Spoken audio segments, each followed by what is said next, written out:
everyone! Nandito na naman po si Malo de los Santos para po magbigay ng reaction po dito sa naririnig natin na nagsisigaw nga si Bandam Dahil alam mo, di ba, na mga nakaraan, ilang week na rin or ilang buwan na rin po, ay yung mga beneficiary po ni Daddy Frankie at nakasama nga po dito si Bandam na kinuha ng DSWD. Ngayon po mga kapatid, pag-usapan natin po ang karapatan po ng isang tao na gaya po dito ni Bandam. Dahil si Bandam po naman, iyan ay parang may isip bata lang po na hindi naman po siya ay matatawag natin na sinto-sinto. Siya po ay malinaw ang isipan niya, di lang siya matuwid magsalita, pero po may puso. Parang tao rin siyang dapat natin respetuhin ang karapatan, di ba po? Nalungkot lang ako nung makita ko po itong grabe po. Panoorin na, pakinggan muna natin po at papanood ko nito. Ito po ay nasa Reels, naka-upload po ni Leo sa Barbar, na nakunan po ng video si Bandam na nagsisisigaw nga dahil gustong lumabas. Ito po, pakinggan nyo po.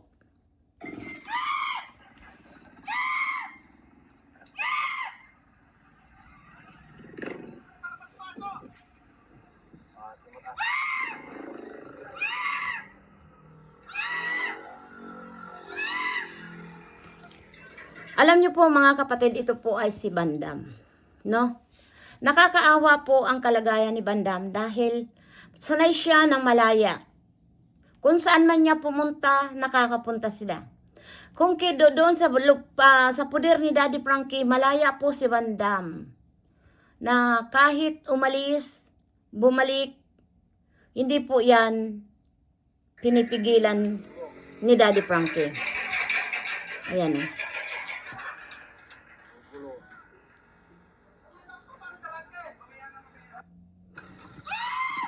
Gusto niya pong lumabas at bumalik kay Daddy Frankie. Alam niyo po mga kapatid, sa usapin ng ganito, siguro naman po may karapatan din si Bandam na kung saan siya gusto niya. Dahil si Bandam po may isip. Alam niya kung saan siya komportable, di ba? Hindi siya nasanay dyan sa poder ng DSWD kung nasaan man si Bandam. Nasanay siya kila Daddy Frankie. Umalis, bumalik, kumain, sumama. Ang pag-scout nila Daddy Frankie, tumulong. Kahit papaano po, nagiging active ang katawan ni Bandam. Pero po, sa palagay niyo po mga kapatid, yung kukunin ka, ikukulong ka dyan sa loob ng DSWD na wala kang kalayaan, para nyo na lang din po kinulong ang isang tao. Sa napanood ko po ito, sa ginagawa ninyo po,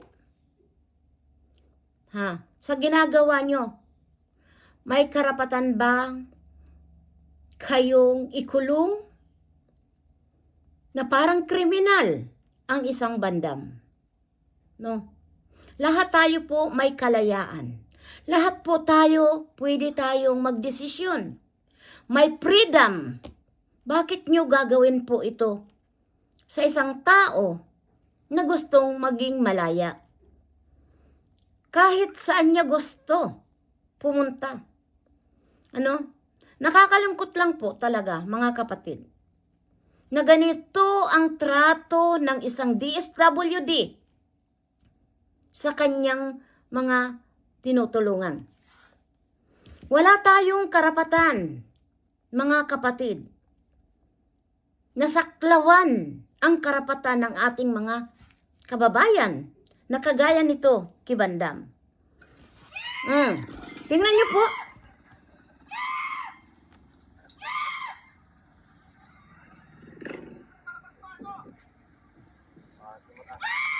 Dapat ba gawin nyo sa isang taong kagaya ni Bandam na para ninyong kinulong ng isang kriminal? Ano? Palayain nyo. Huwag nyong ayaan na ikulong dyan. Ang ibon nga, ang hayop nga, ang aso nga, gusto rin lumabas. Ay iyan pa kayang si Bandam, nasanay siya, labas-pasok, kung saan niya mang gustong pumunta. Bakit ang mga kagaya nila Bandam ang gusto nyong pahirapan? No? Bakit hindi kayo maghanap dyan sa tabi-tabi, sa Maynila, yung dapat nyong tulungan? Bakit sa kagaya pa po ni Bandam? No? Ako, nalulungkot po ako sa sistema po ng ating bansang Pilipinas. Diyan sa Pilipinas po, nakakatakot po na tinutulungan ka na ng isang tao, kukunin ka at tutulungan para pahirapan. Nagagawin niyo silang kriminal, nakakulong, na walang kalayaan. Gaya nito na napapanood natin, mga kapatid.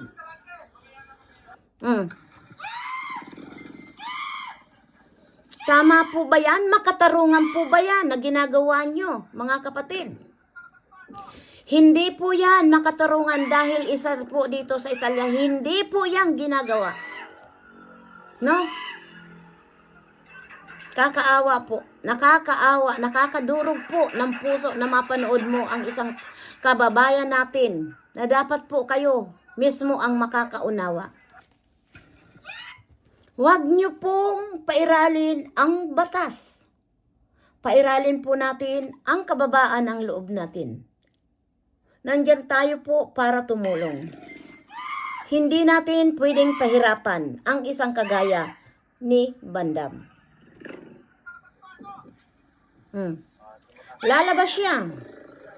Gusto niya pong lumabas. Ayan. Tama po ba yan? Ang ginawa nyo. Hindi po tama ang ginawa nyo sa pagpapahirap po sa kagaya ni Bandam. Dahil si Bandam po, tao rin, hindi hayop na ikulong nyo. Kung tutulong din lang naman kayo na may nasasaktan, may mga viewers na naawa, kaya kayo nababatikos po, mga kapatid, dahil hindi nyo po ginagawa ang tama. Walang batas ang kumulong sa taong tumutulong at natutulungan. No? Napakaganda yung kalagayan ni Bandam. Pwede siyang labas, kain, sumasama sa mga ginagawa nila Daddy Frankie. Nakikita nila yung yung kapaligiran na kung paano magmalasakit sa kapwa. Pero inalis nyo. Para ano? Dahil batas? Masama ba yung tulungan? Masama ba ang tumulong? Yan po lang ang masasabi ko. Natapos na ang usapin ng DSWD. Pero sa napanood natin ito, sa Reels, nakawawang kawawa po si Bandam. Na gusto niyang umalis, pero anong ginagawa niyo? Pinipigilan niyo na parang kriminal. No? Walang sira sa ulo si Bandam. Alam niya ang kanyang ginagawa. Kaya mga kapatid, kayo na po ang mag-usga kung tama pa po ang ginagawa po ng DSWD dito po kay Bandam. Hanggang dito na lang mga kapatid at sana po bago tayo manghusga, isipin muna natin or tingnan muna natin ang kalagayan ng ating kapatid na si Bandam. No? Marami pong salamat sa inyong lahat at sana patuloy tayong sumuporta sa team ni Daddy Frankie na sana marami pang matulungan kahit mahirap na tayo po ay tumutulong na lang, marami pa pong issue. At yun nga, mahirap po magsalita, pero kayo na po ang manghusga dito sa napapanood natin. Ito, paparinig ko ulit sa inyo. Siya pala ang Di ba? Kasi ang hirap po talaga mga kapatid. Mm.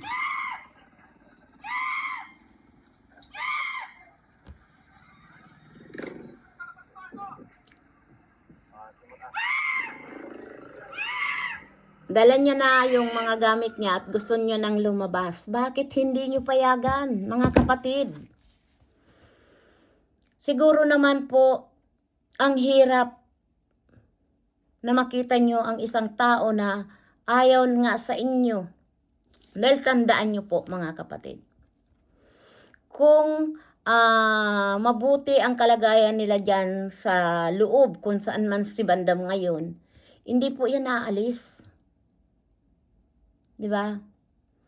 At halimbawa man, ang isang taong kumupkop na hindi maganda, hindi yan po pabalikan ng isang taong kinupkop mo.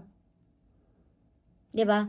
Kaya napakaganda po yung mga nakikita natin po dito kay Bandam dahil alam niya kung sino talaga ang nagmalasakit sa kanya, kung papaano siya minahal. Kundi yun, ang team ni Daddy Frankie at si Daddy Frankie po at Mami Rochelle. Hanggang dito na lang po mga kapatid. Please support po and like and share para po lagi tayong updated po dito sa mga nangyayaring hindi natin inaasahan na mangyayari po kay Bandam ito. Marami pong salamat sa mga viewers.